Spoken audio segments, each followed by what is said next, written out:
ओम नमः शिवाय. श्री शिवाय नमस्तुभ्यं. श्री स्वामी समर्थ. श्री यमुनोत्री चारधाम उत्तराखंड संपूर्ण माहिती. येथे यमुनोत्रीची संपूर्ण माहिती आणि इतिहास सविस्तर पुढील प्रमाणे. 1. परिचय. यमुनोत्री हे हिंदू धर्मातील चारधाम यात्रांपैकी एक महत्त्वाचे स्थान आहे. हे उत्तराखंड राज्यातील उत्तरकाशी जिल्ह्यात समुद्रसपाटीपासून सुमारे 3293 मीटर उंचीवर वसलेले आहे. यमुनोत्रीला यमुना नदीचे उगमस्थान मानले जाते आणि देवी यमुनाची पूजा येथे केली जाते. 2. धार्मिक महत्त्व. यमुना नदीला पवित्र नदी गंगा प्रमाणेच महत्त्व आहे. श्रद्धेनुसार यमुना ही सूर्यदेवाची कन्या आणि यमधर्मराजाची बहीण आहे. असे मानले जाते की यमुना जलात स्नान केल्याने पापांचे क्षालन होते आणि मृत्यूभय नाहीसा होतो. चारधाम यात्रेची सुरुवात यमुनोत्रीपासून होते आणि मग गंगोत्री, केदारनाथ व बद्रीनाथ अशी यात्रा होते. 3. यमुनोत्री मंदिर.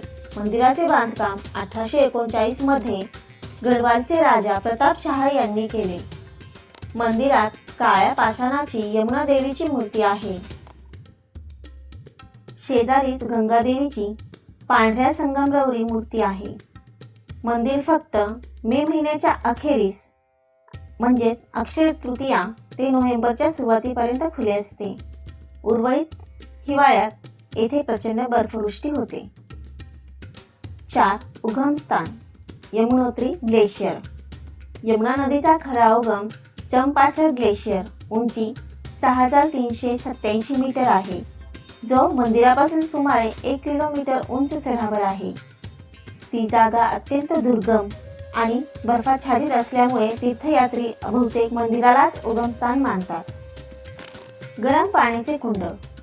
यमुनोत्रीचे आणखी एक वैशिष्ट्य म्हणजे येथे असलेले गरम पाण्याचे कुंड अर्थात हॉट स्प्रिंग्स. सूर्यकुंड. अतिशय गरम पाणी. यात्रेकरू यात बटाटे किंवा तांदूळ बांधून टाकतात आणि ते प्रसाद म्हणून घेतात. गौरी कुंड. तुलनेने थंडसर गरम पाणी. यात्रेकरू येथे स्नान करतात. 6. यमुनोत्री पोहोचण्याचा मार्ग. सर्वात जवळचे गाव जानकी चट्टी. जानकी चट्टीपासून 5 ते 6 किलोमीटरचा पायी किंवा खच्चर अथवा डोलीने प्रवास करून मंदिरापर्यंत पोहोचता येते. सर्वात जवळचे रेल्वे स्टेशन ऋषिकेश, सुमारे 215 किलोमीटर. सर्वात जवळचे विमानतळ जॉली ग्रँड, देहरादून, सुमारे 200 किलोमीटर. 7. आख्यायिका व इतिहास. पुराणानुसार महर्षी असित यांनी आयुष्यभर यमुनोत्री आणि गंगोत्री येथे स्नान केले. वृद्धावस्थेत गंगोत्रीला जाणे अशक्य झाल्यावर गंगा स्वतः यमुनेत मिसळण्यासाठी येथे प्रकट झाली. यमुनाला स्पर्श केल्याने मनुष्य मृत्यूच्या भीतीतून मुक्त होतो, कारण ती यमधर्मराजाची बहीण आहे. ऐतिहासिकदृष्ट्या येथे प्राचीन काळापासून यात्रेकरू येत होते, परंतु सध्याचे मंदिर 19व्या शतकात बांधले गेले आणि भूकंपामुळे अनेकदा दुरुस्त करण्यात आले. 8. यात्रा, काळजी व सल्ला. मे ते जून आणि सप्टेंबर ते ऑक्टोबर हा सर्वात योग्य काळ. हिवाळ्यात येथे प्रचंड बर्फ पडतो आणि रस्ते बंद होतात. उंचावर असल्याने ऑक्सिजन कमी असतो, त्यामुळे आरोग्याची काळजी घ्यावी.